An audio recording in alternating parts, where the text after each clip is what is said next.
Welcome to another episode of the TUE Brew Review. This week we are checking out Swarmth. This is a Hefeweizen from Growler Brewing out of Tinley Park. Swarmth. I think I saw them play in Tinley Park at the World Music Theater. Maybe it was some other band I'm confusing them with. But anywho, we've got ourselves a Hefeweizen.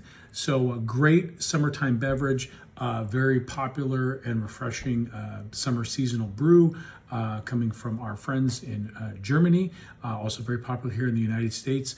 Hefe means yeast and Weizen means wheat. So it is a beer served with a lot of wheat in the grain bill. And also, it is non-filtered, so the yeast remains in the beer. And because of that special variety of yeast, you get some wonderful flavors.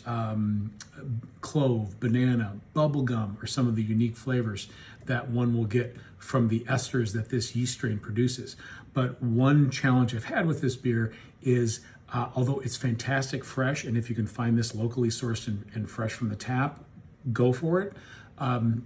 Canned or packaged products tend not to stand the test of time. It's just not a very shelf-stable product. So I did procure this from a local beer vendor that I know takes great pride in keeping their beer rotation very fresh and on point. So I have a lot of faith that this is a fresh product. Plus we're in season, so I'm pretty sure this is a fresh sample that I've of course kept cold. It's a 16-ounce can. Got some cool, funky artwork there on the label. I think I saw the ABV of 5.6% ABV, and that's actually on the high end of Hefeweizens. They're meant to be, 4.5%, 5% ABV. Very, again, crushable, approachable, but flavorful summer beers. So let's get this into our glass. And as one would expect, the pour is always going to be kind of cloudy for two reasons. A, you've got a higher percentage of wheat in the grain bill. That always lends to cloudiness. Plus, again, the yeast is not filtered out of the beer. Sometimes it's coarsely filtered, but there's definitely some yeast residue still remaining in the beer. So you're just going to get a naturally occurring cloudiness. But you've got a nice, really deep gold look and a nice fizzy carbonation to it. A lot of tiny bubbles that are nucleating to the top and kind of dissipating quickly. Normally you get a little bit more of a frothier head with these, again, because of the wheat has a higher amount of protein, but it's got a little bit of a clingy head, but usually you get a little bit more of a fuller head. And yeah, there's those aromas. They're not in your face. I've had some Hefeweizens that it's like you're smelling a clove or banana. And this has it, but it's subtle. So yeah, there's clove, banana, little vanilla, and I'm also getting that breadiness from the wheat malt, but it's not in your face. It's very subtle. Cheers. It's got that classic Hefeweizen taste, malty, sweet, a little bit of tartness, and that's the style.